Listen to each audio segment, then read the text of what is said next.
Welcome to our channel. So friends, हम जो है आज काफ़ी टाइम बाद अपनी क्लास को स्टार्ट कर रहे हैं। तो हम जो पढ़ रहे थे डीएलएड फर्स्ट सेमेस्टर का पेपर फर्स्ट में चैप्टर नंबर 2 जिसका कि नाम है बाल विकास की अवस्थाएं। बाल विकास की अवस्थाओं में हमने जो है शैशवावस्था से क्या तात्पर्य था, क्या शैशवावस्था की क्या भूमिका थी शिक्षा के क्षेत्र में और उसकी क्या क्या विशेषताएं थी, वे सब हमने जो है वो अपनी लास्ट क्लास में हमने अच्छे से कंप्लीट कर ली है। आज जो हमारी जो क्लास है उसमें हम पढ़ने वाले हैं बाल्यावस्था के बारे में। तो फ्रेंड, जैसे कि हमारी थीम ही है क्वेश्चन के फॉर्म में अपने सिलेबस को कंप्लीट करने की, तो हमने क्वेश्चन वाइज बाल्यावस्था को कंप्लीट करते हैं अपनी को। हमारा जो क्वेश्चन है वह है बाल्यावस्था से आप क्या समझते हैं। तो फ्रेंड, बाल्यावस्था क्वेश्चन एक है, हम इसमें जो है बाल्यावस्था को बहुत ही डीपली तरीके से और बहुत ही शॉर्टली अच्छे से हम इसको कवर करेंगे। तो फ्रेंड, जो बाल्यावस्था है उसको जो है जीवन का अनोखा काल कहा जाता है। और ये मैं आपको बता दूं कि जो बाल्यावस्था को जीवन का अनोखा काल जो है वो किस मनोवैज्ञानिक ने कहा है, तो फ्रेंड वो कहा है कॉल एंड ब्रूस ने। तो हो सकता है शायद ये ऑब्जेक्टिव क्वेश्चंस में भी हमारा जो है आ सकता है। तो हम अपना आगे देखते हैं कि बाल्यावस्था के बारे में और क्या क्या कहा गया है। तो फ्रेंड, जो बाल्यावस्था जो है वो मानव के यानी कि जो मनुष्य है उसके विकास के हमारे विकास की जो है वह दूसरी अवस्था है। और ये जो है वो शैशवावस्था के बाद की आती है। और इस अवस्था में बालक में जो है कुछ ऐसे परिवर्तन होते हैं जिन्हें हमारे अभिभावक यानी कि हमारे पेरेंट्स या गार्जियंस और हमारे जो टीचर जो होते हैं वह उसे आसानी से समझ नहीं पाते हैं। और जो शैशव काल जो होता है वो बालक के लिए एक बहुत ही रहस्यमय होता है, यानी इसमें सारी चीज़ें उसको पता नहीं होती क्योंकि वो दूसरे पर निर्भर होता है। इसीलिए शैशवावस्था जो होती है वो बालक के लिए बहुत ही सीक्रेटिव होती है। वह जो है चीज़ों को ना तो अच्छे से जानता है ना पहचानता है, वह सिर्फ दूसरे पर जो है उसकी डिपेंड होता है। आगे कहा गया है कि उसका जो शरीर और जो मन होता है वह दोनों अविकसित दशा में होते हैं, वही चीज़ जो अभी हमने समझी। और आगे कहा गया है कि अतः जो वह जो है प्रत्येक बात के लिए दूसरे पर निर्भर होता है, ये भी हम क्लियर कर चुके हैं। लेकिन जो बाल्यावस्था जो होती है उसमें जो है बच्चा जब उसमें प्रवेश करता है उसके बाद वह अपने आप को वो जो है आत्मनिर्भर या सेल्फ डिपेंडेंट जो है वह समझने लगता है। आगे हम देख लेते हैं कि हम बाल्यावस्था के बारे में पढ़ रहे हैं पर लेकिन उससे तात्पर्य क्या है, उसका क्या मतलब है। तो जो हमारे जो मनोवैज्ञानिक जो हैं, तो ज़्यादातर मनोवैज्ञानिकों का मानना है कि 6 वर्ष से 12 वर्ष के बीच की जो अवस्था होती है उसको ही बाल्यावस्था माना है हमारे मनोवैज्ञानिकों ने। इस अवस्था में जो है जो बालक का जो जीवन होता है वह अपने जीवन में जो है स्थायित्व लाने लगता है और वह अपने भावी जीवन की तैयारी करने लगता है, यानी कि इसमें बच्चा जो है थोड़ा थोड़ा जो है परिपक्व होने लगता है। परिपक्व इन द सेंस कि वो मैच्योर होने लगता है, अपने फ्यूचर के बारे में सोचने लगता है। इसी में हमारे एक मनोवैज्ञानिक महोदय हैं जिनका कि नाम है हरलॉक कहते हैं कि उत्तर बाल्यावस्था जो होती है वो 6 वर्ष की आयु से लेकर यौवनारंभ होने तक 11 और 12 वर्षों के बीच में होती है। ये हरलॉक के विचार हैं। उन्होंने बाल्यावस्था को जो है 6 वर्ष से लेकर 11 और 12 वर्ष तक की आयु की अवस्था उन्होंने बताया है। नेक्स्ट है हमारा बाल्यावस्था की विशेषताएं क्या हैं। तो बाल्यावस्था की विशेषताएं को हम देखते हैं।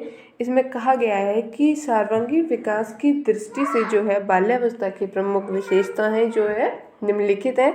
एक एक करके हम सभी विशेषताओं को बहुत ही अच्छे तरीके से समझते हैं। तो हमारी पहली विशेषता है कि शारीरिक तथा मानसिक विकास की स्थिरता, यानी कि बाल्यावस्था में जो है वह शारीरिक और जो है मानसिक स्थिरता जो है बच्चे में आने लगती है। और विकास की जो स्थिरता जो होती है वह शारीरिक तथा मानसिक शक्तियों को दृढ़ता जो है प्रदान करती है, जिससे बालक की जो चंचलता होती है, जो बालक की जो उसमें थोड़ा सा जो नौटीपन या मतलब थोड़ा शरारतीपन जो होता है वो उसमें जो है धीरे धीरे घटने लगता है, और उसका जो दिमाग है वो मैच्योर होने दिखने लगता है कि उस वह जो है अब जो है वो परिपक्व हो रहा है। नेक्स्ट है हमारी मानसिक योग्यता में वृद्धि सॉरी। तो इस अवस्था के दौरान जो है बालक की में जो है मानसिक वृद्धि लगातार होती रहती है। नेक्स्ट है आत्मनिर्भर की भावना, यानी कि इसमें इस अवस्था में बच्चा जो है अपने आप को सेल्फ डिपेंडेंट समझने लगता है। वह अपने दैनिक कार्य जो होते हैं जैसे कपड़े पहनना, नहाना धोना, मंजन करना एक्सेट्रा, और भी जितने भी हमारे काम जो दैनिक काम जो होते हैं वह उनको वह अपने स्वयं ही करना लगता है। नेक्स्ट है रचनात्मक कार्यों में रुचि, यानी कि वह जो है इस अवस्था के जो बच्चे होते हैं वो बहुत ही क्रिएटिव प्रकृति के हो जाते हैं।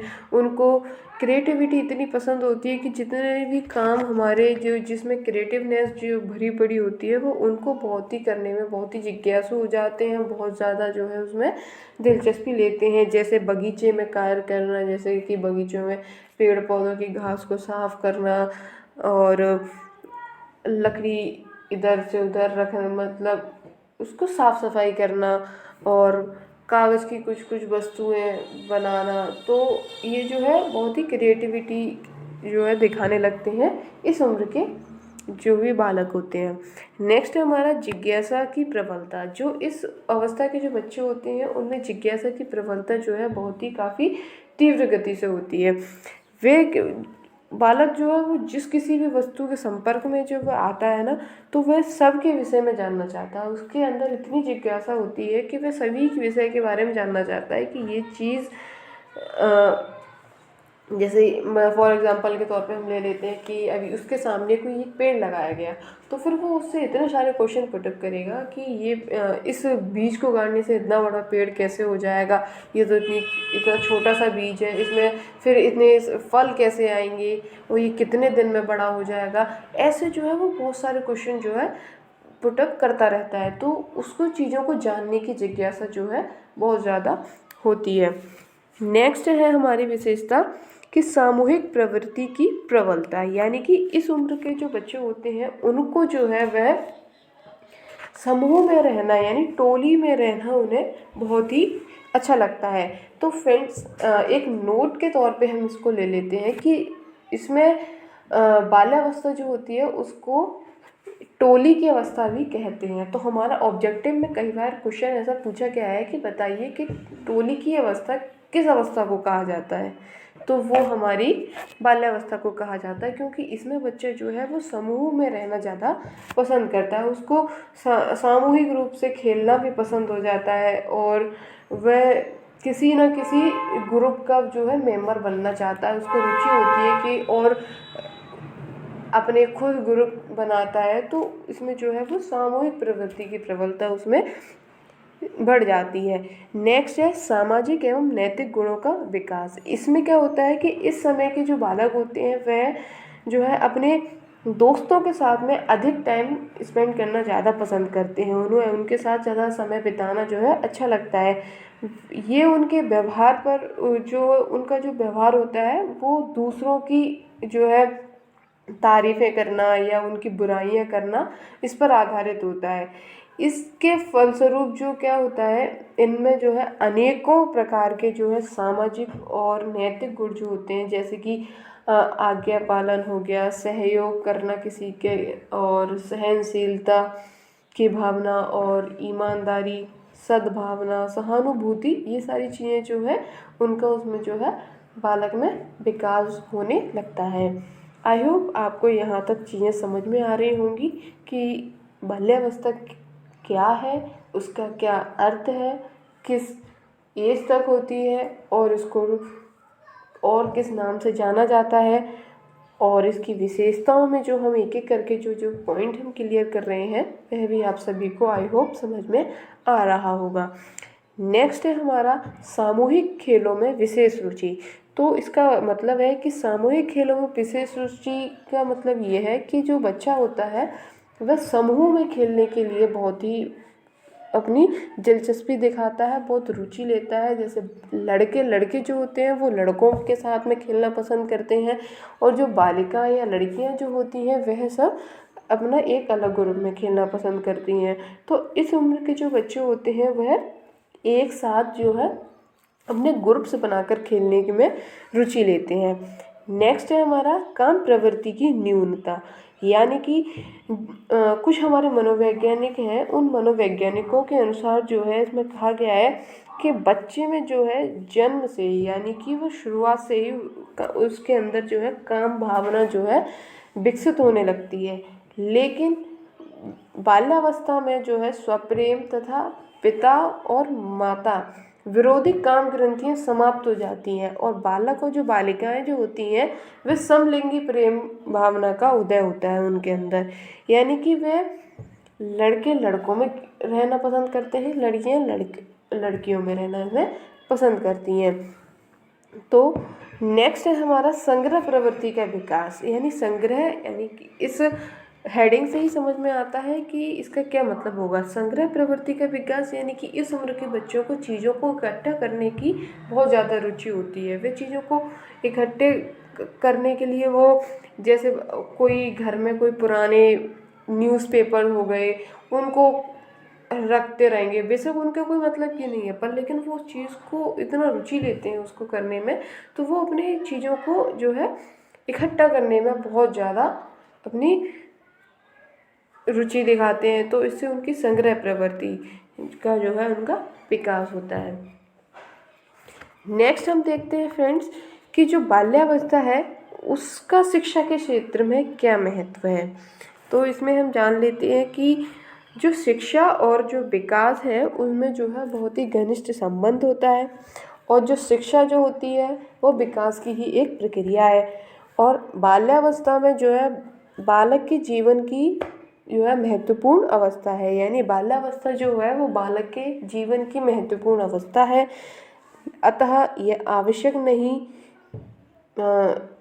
अनिवार्य भी है कि बालक के विकास के जो सभी पक्ष हैं उनको ध्यान में रखते हुए शिक्षा का स्वरूप जो है निश्चित किया जाए। यानी कि बाल्यावस्था जो है वो बालक के जीवन के लिए बहुत ही महत्वपूर्ण अवस्था है, और ये ज़रूरी भी नहीं है ये, बल्कि बहुत ही अनिवार्य है कि बालक के विकास के सभी पक्षों को ध्यान में रखते हुए ही शिक्षा का स्वरूप निश्चित किया जाए। यानी कि ये नहीं कि हम सिर्फ शिक्षा का स्वरूप सिर्फ एक बच्चे को ध्यान में रख के बना लें, सभी बच्चों को सभी पक्षों को ध्यान में रखते हुए हमें शिक्षा का स्वरूप निश्चित करना है।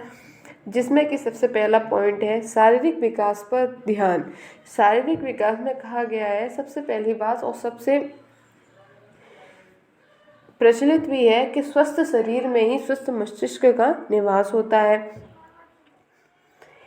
और अतः जो मानसिक विकास के लिए जो शारीरिक विकास पर ध्यान देना जो है तर्कसंगत है।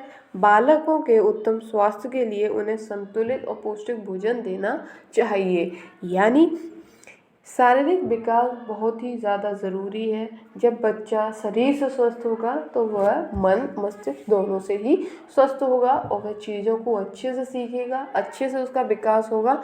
तो शारीरिक विकास के लिए क्या होना चाहिए, उसके लिए जो है उसके संतुलित और पौष्टिक भोजन होना चाहिए, जिससे कि वह उसका शारीरिक रूप से वह स्वस्थ रहे। नेक्स्ट है बाल मनोविज्ञान पर आधारित शिक्षा।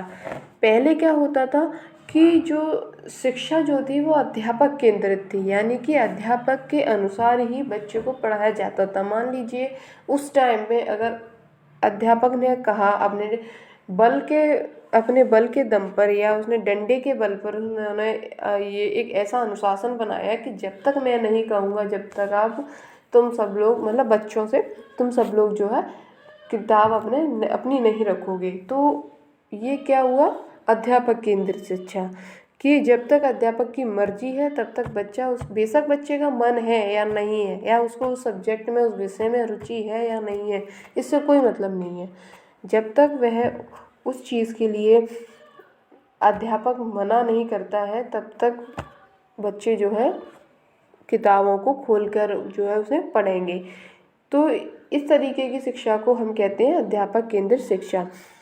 जब फिर मनोविज्ञान का पदार्पण हुआ तब शिक्षा जो है वह अध्यापक केंद्रित से हटकर बाल केंद्रित हो गई, यानी बालक को केंद्र में रखकर शिक्षा दी जाने लगी। और आज भी जो शिक्षा दी जाती है वह बाल केंद्रित शिक्षा है। बच्चों को ध्यान में रखकर, सभी प्रकार के बच्चों को ध्यान में रखकर ही अध्यापक को शिक्षा देनी चाहिए, और अभी आज के टाइम में शिक्षा दी जाती है, और उन्हीं के अकॉर्डिंग जो है पाठ्यक्रम भी निर्धारित किया जाना चाहिए। नेक्स्ट है हमारा खेल तथा क्रिया द्वारा शिक्षा, यानी कि इसमें कहा गया है कि खेल और क्रियाशीलता जो है वो बालक की सहज और स्वाभाविक प्रवृत्तियां हैं। यानी कि आज की जो शिक्षा है, आज की शिक्षा के लिए मनोवैज्ञानिकों ने बालक की शिक्षा में जो है खेल और क्रिया को जो है बहुत ही प्रमुख स्थान दिया है। यानी कि उन्होंने कहा है कि पढ़ाई के साथ साथ बच्चों को खेल और ऐसी क्रियाएं, ऐसी क्रिएटिवनेस, कुछ चीज़ें ऐसे उनको सिखाई जाएं जिससे उनका दिमाग प्रौढ़ हो जाए और विकसित हो जाए अच्छे से। ऐसा नहीं उन्हें किताबी कीड़ा बना दिया जाए जिससे वे सिर्फ किताबी में और रटना भी सीख जाएं। इस तरह की शिक्षा नहीं दी जानी चाहिए।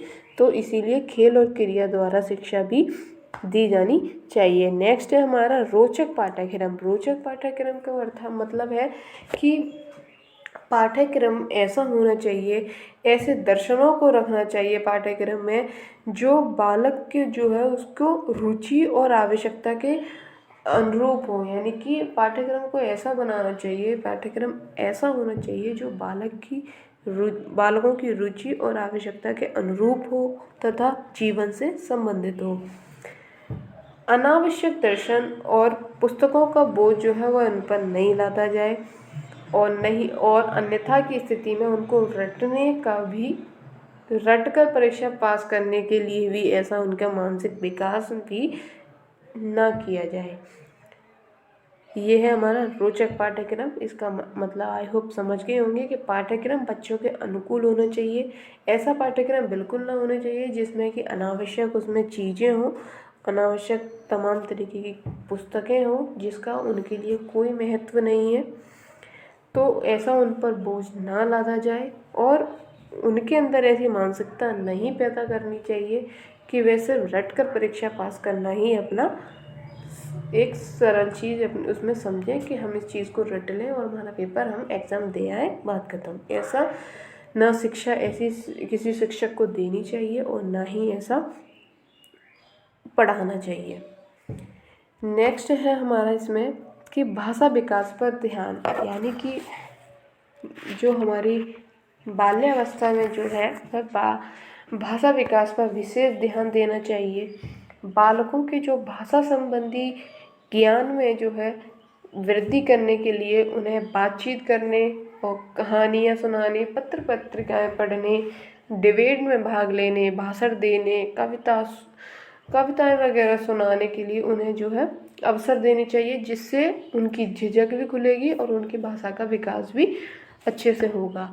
नेक्स्ट है हमारा मानसिक विकास पर ध्यान, यानी मानसिक विकास के लिए जो है प्राकृतिक और शांत वातावरण जो है बहुत ही अच्छा है, और बाल्यावस्था में जो है मानसिक विकास के लिए जो है यथासंभव अनुकूल वातावरण तैयार करना चाहिए।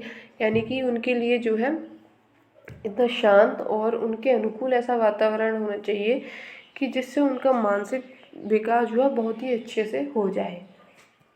घर का भी, आसपास का सामाजिक वातावरण को भी ध्यान में रखना चाहिए, विद्यालय का वातावरण भी देखना चाहिए। मतलब बहुत ही उनके लिए उनकी सुविधा वातावरण उनके लिए होना चाहिए। नेक्स्ट है हमारा नैतिक शिक्षा। नैतिक शिक्षा जो होती है वह पढ़ाने के लिए नहीं होती है बल्कि उसको सिखाने के लिए होती है। तो जो छात्र जीवन में जो जितनी भी नैतिकताएं सिखाई जाती हैं वह बहुत ही अच्छी होती हैं। उनको नैतिकता की शिक्षा दी जानी चाहिए। नैतिकता वे यही होती है आज्ञा पालन करना, दूसरे का सहयोग करना, सहानुभूतिपूर्ण व्यवहार करना, बड़ों का आदर करना। यही हमारी क्या होती है, हमारी नैतिक शिक्षा होती है। नेक्स्ट है हमारा सामाजिक गुणों का विकास। सामाजिक गुणों बाल्यावस्था में जो है परिवार के बाद जो होता है, मुख्य रूप से बालक का सामाजिक विकास जो है, या सामाजिक विकास कह लें या सामाजिकरण कह लें, वह जो है वो विद्यालय में होता है। तो इस पर जो है हमारे जितने भी टीचर्स जो हैं, जितने भी अध्यापक हैं, उनका दायित्व है कि वे कक्षा में, विद्यालय में और खेल के मैदान में ऐसा वातावरण तैयार करें जिससे बालक का जो है अनुकूल सामाजिक विकास हो, और विद्यालय में ऐसे कार्यक्रम आयोजित भी किए जाएं जिससे बालकों में अनुशासन भी हो, आत्मसंयम भी हो, उत्तरदायित्व भी हो और आज्ञाकारिता, विनम्रता, सहयोग, सहानुभूति आदि प्रकार के जो है गुणों का विकास हो। तो फ्रेंड, ये है हमारा सामाजिक गुणों का विकास। नेक्स्ट है हमारा रचनात्मक कार्यों की व्यवस्था। हम ब्रश लेके समझते हैं, मैं स्टार्टिंग से भूल गई थी ब्रश लेना। नेक्स्ट है हमारा